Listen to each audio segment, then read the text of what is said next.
Hello everyone, welcome back to our channel Login Aid. In this guide video, I will show you how to get computer serial and model number on Windows.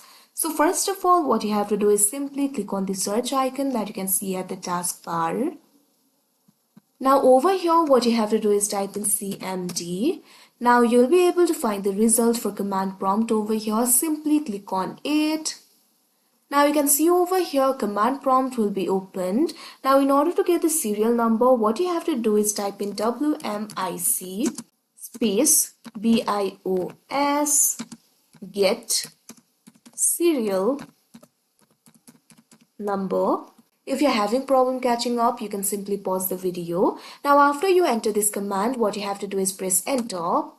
Now you'll be able to find your computer serial number over here. Likewise, in order to get the model number, what you have to do is type in WMIC space CS product space get name. Now press enter.